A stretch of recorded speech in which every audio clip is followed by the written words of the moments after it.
biblioteka.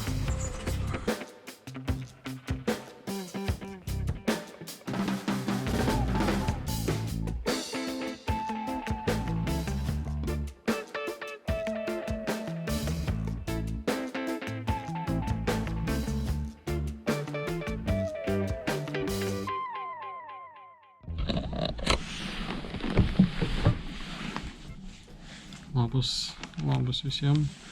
Tai šiandien 7 kėliausi, ne, pusę 7 atsikėliau, 7 jau ant dviračio buvau ir išvažinėjau nuo nakvynės vietos, tai man šiandien diena jau žiauriai ilga. Dabar yra apie 2 valanda, be 22, bet atrodo jau tokia ilga diena.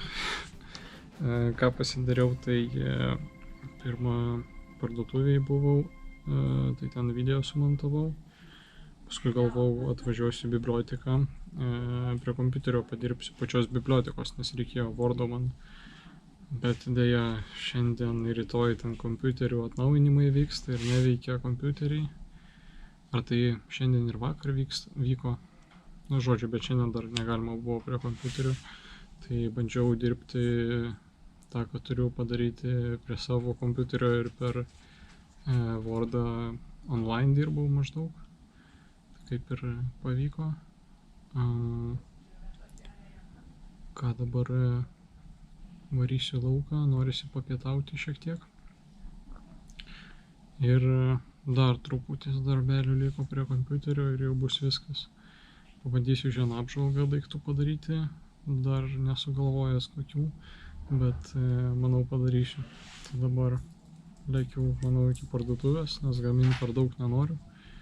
Tai paimsiu vėl kokio jogurto ar kažką ir pavalgysiu taip truputėlį. Gerai, čia bibliotekai šilta, jauku, tylu. Tai padirbau savo.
Ir kelios bandelės, riestainiai bus. Varau kažkur, prisiklausiu, papietausiu.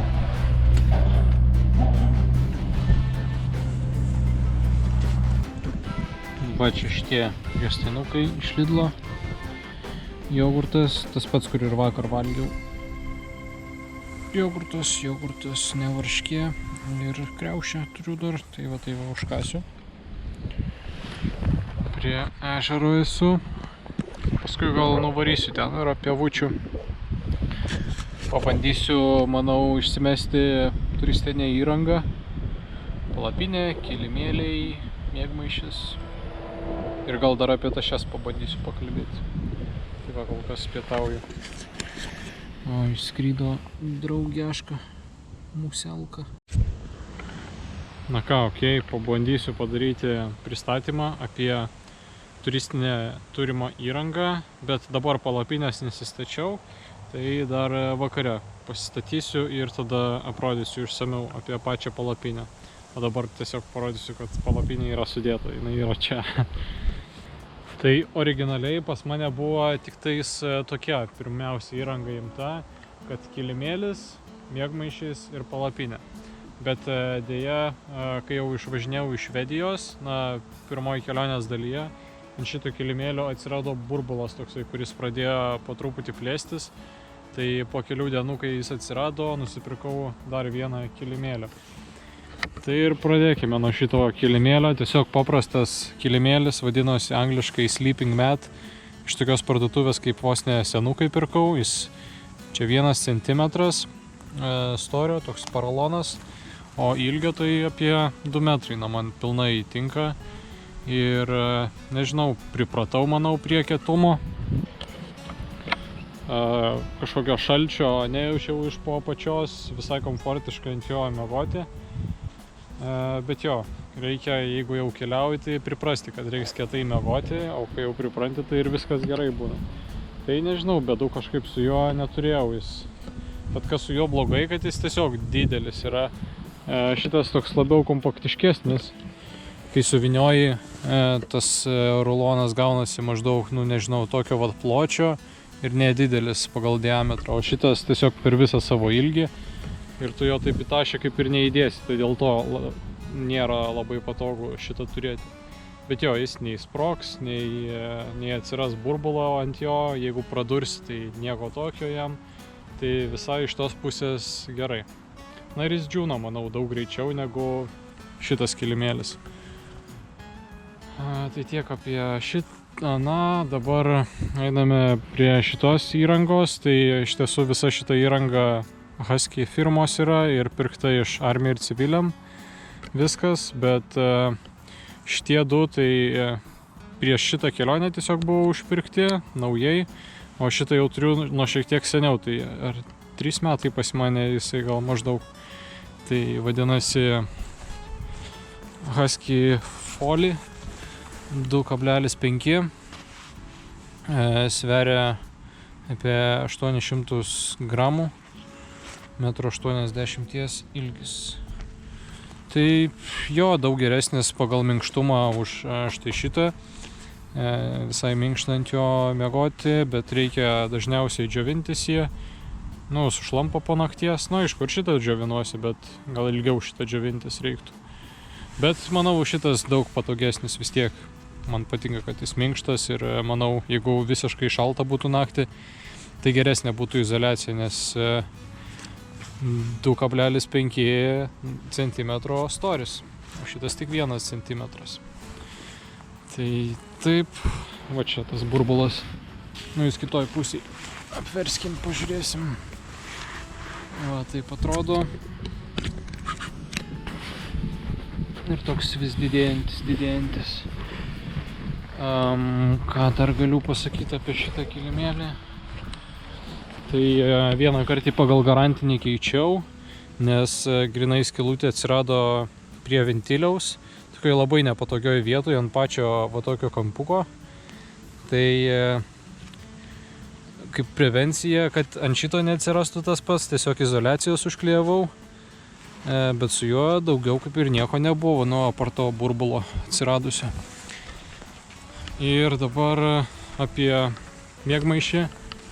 Tai miegmaišis yra, kaip čia, iš Husky, ką rinkausi, tai jisai antras pagal šiltumą. Yra dar vienas, Extreme, ar kaip vadinasi, tai pats šilčiausias, ten atrodo prie -10 komforto temperatūra. O čia Husky Annapurna, tai komforto temperatūra prie 4 laipsnių, -4 laipsnių. Tai teko man su juo prie 0 miegoti, tai nežinau, komfortiškai jaučiuosi tikrai, bet visas naktis miegu apsirengęs, tai reiktų pabrėžti, kad yra termo kelnės ir termo viršus. Jeigu šaltesnė naktis, dar kojines užsidedu. Rengiuosi tam, kad tiesiog, nes dažniausiai kartais nepavyksta išsiprausti prieš miegą, tai kad nelyščiau purvinas į miegmaišį ir, nežinau, jo prakaitų neapneščiau, visada geriau drabužius naudoju ir jisai lieka kaip ir švarus. Tai apie šitą miegmaišį jisai sveria 2,300 maždaug kilogramų, nu gramų, 300 gramų. 2 kg 300 gramų maždaug tiek, žodžiu. Pagal ilgį man jo užtenka visiškai. Aišku, kojų tu negali tiesiog suriesti pačiam miegmaišyje, tai su pačiu miegmaišiu jau kojos riečiasi. Yra apie priedus tokius dar šitą miegmaišį, tai yra toks, jis grinai į vidų įsisega, toks šitas vat įdėklas kojoms, jeigu, nu, kad dar šilčiau būtų, bet aš jį išsiėmęs ir naudoju kaip pagalvę. Yra pagalvės iš tiesų toks įdėklas, o čia kur galvos vieta, gali įsidėti, tai aš dažniausiai jį įsidedu, dabar pastarosiomis dienomis dar kažkokį drabužį į vidų įdedu ir tiesiog jį taip ant viršaus ir man puikiai pagalvė išeina su šituo. Ir yra kelios kišenėlės visai patogios, bet iš tiesų nelabai naudoju. Tai viena vidinė ir išorinė. Kas su šituo miegmaišiu gal nelabai patogu, kad atsisegimas tik tais iki pusės. Tai jeigu, žinau, Penguin miegmaišiai yra, Penguin Spirit ar Penguin Expert, lyg taip vadinasi. Tai yra iki pat galo ir tos miegmaišius netgi abudu miegmaišius, nu, tikriausiai to paties gamintojo, gali į vieną susekti ir toks iš 2 miegmaišių gaunasi didžiulis toks ir 2 žmonės gali miegoti. O su šituo tai tas nelabai pavyktų, nes iki pusės tik atsisega. Tai jo, kartais jeigu šalta naktis, tai užsitraukiu, visai yra patogus tokie vat, nu, gumytės. Čia maždaug man prie kaklo užsitempia, o čia, nežinau, visas jau užsitempia. O čia jau visas užsitempia, galva galima pasislėpti iš viso, tai visai gerai. Na ir palapinę, ją vakare pastatysiu, aprodysiu. Tai yra Husky Flame 2 ir žaliava palapinė. Tai jinai sveria apie 3 kg, gal net ir daugiau šiek tiek. Tai bendrai sumoj nemažai turistinė įranga sveria. Šitas 3, šitas 2,6 maždaug, tas 800. Tai kiek čia jau išeina virš 6 kg. Ir dar tas kilimėlis, nu truputį jisai sveria, ne per daugiausiai. Bet svorio ant to yra tikrai nemažai. Na gerai, vakare apie palapinę papasakosiu ir tiek bus iš tos apžvalgos. Galvojau dar apie tašes papasakoti, bet pasiliksiu jau kitam kartui, nes visai nemažas šitas įrašas gavosi.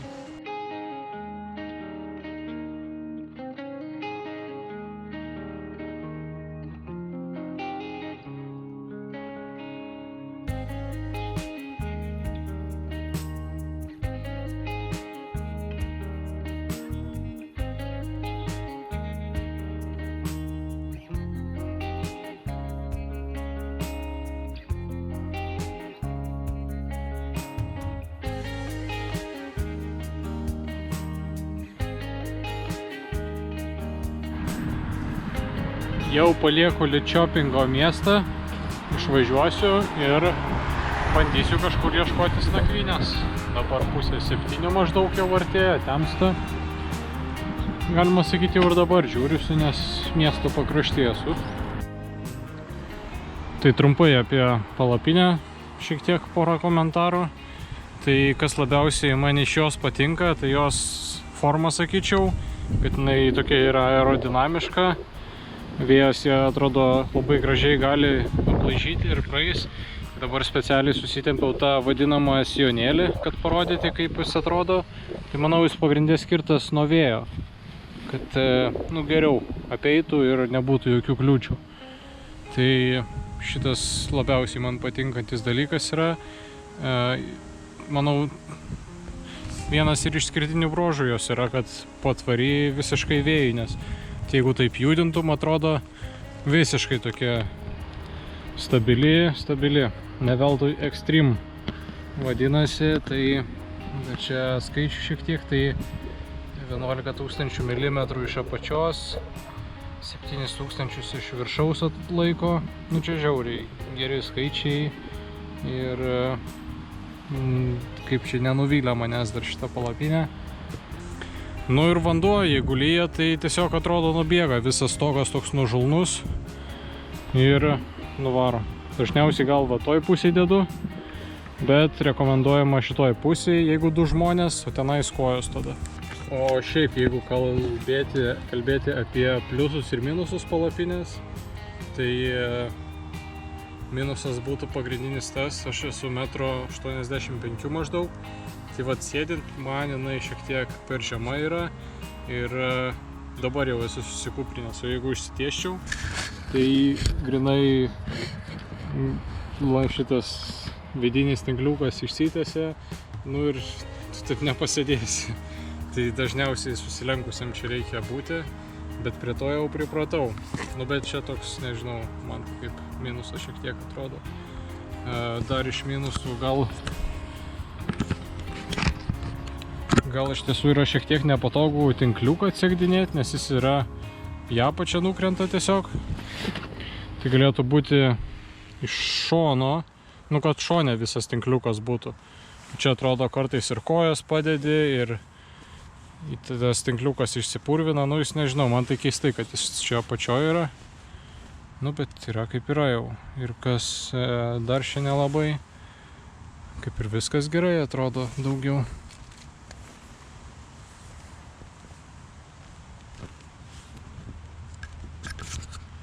Anksčiau, kai turėjau palapinę tokią Coleman Darwin 2,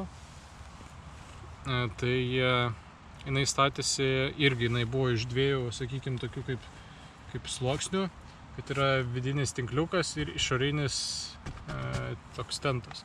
Tai štai irgi yra dviejų sluoksnių, bet šita statosi iš karto, jinai vidinis ir išorinis susekti ir iš karto per išorę įdedi kuoliukus ir pasistato. O ta buvo, kad pirmo vidinį pastatai, o tada tik išorinį. Tai sakyčiau, šita ant to laimi, nes jeigu piltų lietus, o palapinė, sakykime, ganėtinai sausa yra, tai kol tu vidų pasistatysi, ten susiseksi viską, tai viskas tiesiog ten permirks ir dar tą tentą užmesti, tai neįtin patogu, o šitą iš karto atrodo tik lankus reikia susekti, sudėti, įsitempi viską ir viskas stovi, tai dėl to super. Kas dar patinka, tai jo, atspari lietui atrodo visiškai. Ir šiaip pritaikyt atrodo ekstremaliom sąlygom. Tai norėčiau kokią gal žiemą dar prie pūgos pasistatyti ir pernakvot.